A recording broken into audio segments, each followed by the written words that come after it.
What's up, people? Beautiful day. What date it is no longer concerns me. Hope everybody out there enjoying life. Hope everybody being safe and aware. Taking a walk today. Just bam, kind of got a thought. So I decided to, while it's fresh, go ahead and share it. I gotta warn you though. Like, it's not for everybody. Nothing ever is for everybody. You know, we all got our own tastes. We all got our own beliefs. You know, but hopefully what I'm gonna say might resonate in you in some way, on some spectrum. You know, some spectrum of it all. But here's the thing. We're gonna go on a point of view tip today. This point of view, we're gonna go on the point of view of you know, the colors of the spectrum. You know, colors of the rainbow, colors of the chakras. You know, colors of the heavenly lights, whatever you want to call it. You know, a line of energy that comes from above. And you got to think. In the beginning, you know, God created heaven and earth, light and dark. But at the same time, he created something before that. Or who knows? I'm no scientist. I'm no scholar. No theologist. Hell, you see my videos, I'm a cook. But hey, right now I'm sharing something on the Archangel tip. I can't even talk, I'm so excited. Because it was kind of profound what I thought of. You know, it just hit me and I'm like, wow, that kind of makes sense. Have you ever viewed the world from the Archangel point of view? You know, with God being the Father, the King, 4 archangels in front guarding his throne. You know, brothers, age structure. Michael being the oldest, strongest. Then you got Lucifer, the most beautiful, cunning, but at the same time egotistical. Then you have Raphael, third brother, the one who looks up to both brothers, who sees the error and ways in both brothers, who see their truths and everything. But at the same time, he's sitting right in front of a throne, in front of a true king. So he know how a kingdom should be ruled. Do you get what I'm going with this? Then you have Gabriel, the messenger. You got to think. When the war broke out in heaven, yeah, that's if you believe this. Me, I believe in truth. No matter what form it comes from. I don't know about y'all, but I can tell when I'm hearing the truth. I can't be lied to. Neither can you. I mean, it's a part of your body makeup. I mean, you got created with that. Like when somebody's saying something to you, that little nudge you feel, the little wave you feel, the little thought process, like the moment your thought slips from what they're saying, that's kind of like your subconscious kicking you in the jaw. Like, hey, red flag, something's not right. You're supposed to keep your guard up at all times. Always be aware. I mean, I'm not saying don't trust people, but at the same time, you have to have trust in people. You have to have trust that people are going to do what they want. As long as your trust system, you know, is actually on a base, you can't be surprised. Therefore, you can always, you know, offer forgiveness because it's in all our nature. I don't know. You made me get off subject. Yeah, that was a collective thought right there. I don't know where that came from, so somebody was possibly thinking something like that. I told you this stuff works really, really, really weird. But what I was saying was that when the war broke out, you have Michael, who has the task of casting out Satan. You have Gabriel, tasked with going to spread the word. Because you got to think, if there's been a war in heaven, you honestly don't think he already understood his plot, his plan, how it was going to go? Which is one of the reasons why Gabriel came at a certain time. Like I said, this stuff is weird how this stuff works. I could be wrong. I could be a walking crazy person. But trust me, my mind is very sound. It's sound. Because, you know, on the scale of it all, once this stuff happens to you, you have to be able to have a sound mind. You have to. I mean, it's hard. It's very easy to lose grasp of reality because you're so caught up what's really going on in the spiritual. So your life can be unbalanced. That's why you have to find the balance in both.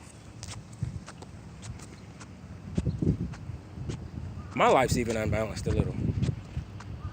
I mean, my mission is my life.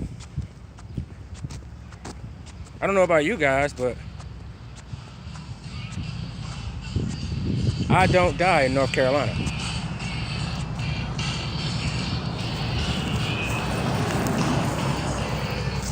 Strange declaration, right? Like, who has the balls to say something like that?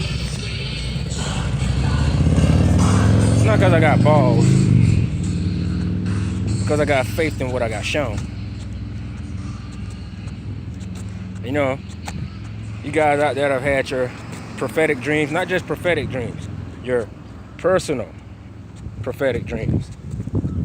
Pay attention to the ones that are personal. They're far and few. You can keep getting dreams of floods and, you know, destruction and death, but you always have to think, where are you in the picture? Where are you in the picture? Where are you in the scheme of it all? And then, lo and behold, every once in a while, bam, there you are in the mix, physically seeing yourself in the picture. Why? Because you were allowed to. You were allowed to see yourself in the picture. If this is making any sense to you. We give people advice. When you start thinking about your life, your death, the hereafter, for some people, the nothing, you really need to start thinking what that really entails, what that really means. Because, I mean, you can go through science all you want. You can do study on the human body all you want. But there is never a true answer to why you wake up. Why do you wake up? When you go to sleep, when your heart slows down, why do you wake up? Why is it possible? Why does there air exist to go in your lungs? Where did the air come from? I mean, like I said, this is all stuff that's been proven, but at the same time, it's because you're allowed to. You're allowed to know this. You get what I mean?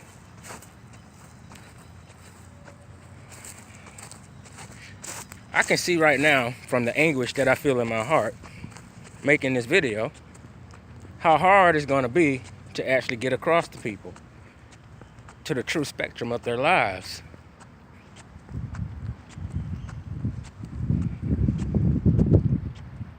I guess that's why we're supposed to be long-suffering.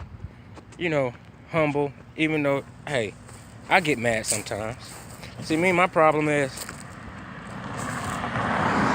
my whole life I've had a problem with not necessarily control. I don't mind control. You know, I live in the spectrum, especially now. I view the world as kingdoms, because you got to think everything is actually a kingdom. So, if I'm working in your establishment, this is your kingdom.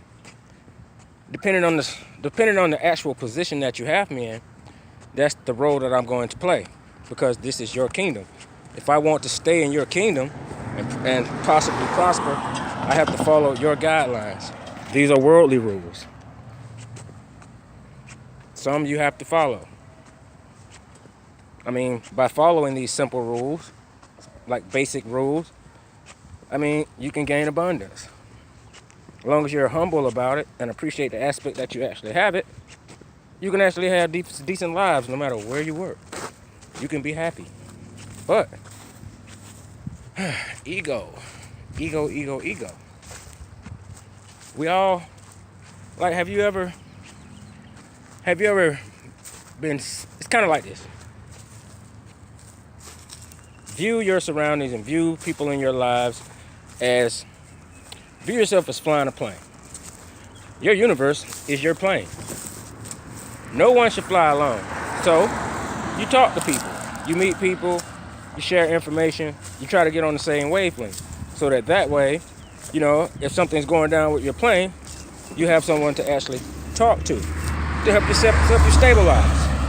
Help you stabilize and stay, you know, above the clouds.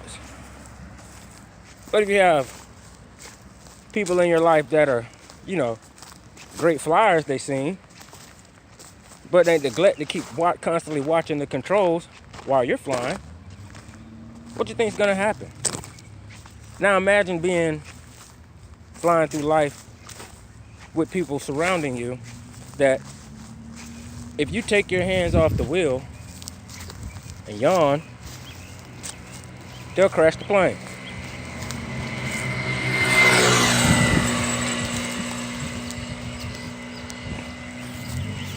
Your life, lives around them, everyone's. Not a care in the world, not a thought in the world. And these are the people we're here to help. But it's gonna be hard. It's gonna be hard. I totally went off subject. Like I said, when I'm walking, thoughts are floating.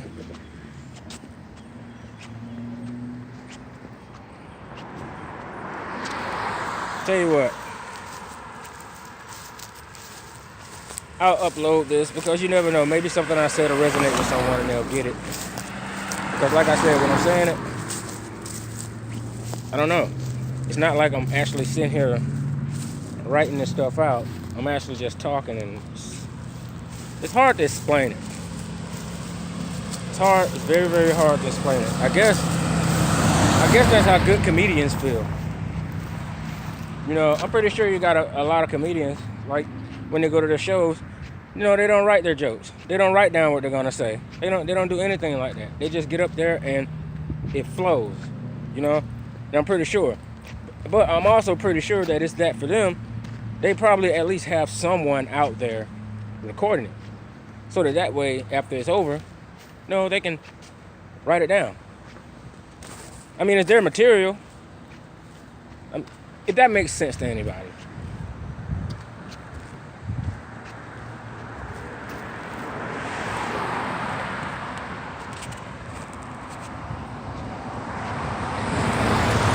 Alright, I'll load this up and then we're going to have a discussion on Archangels.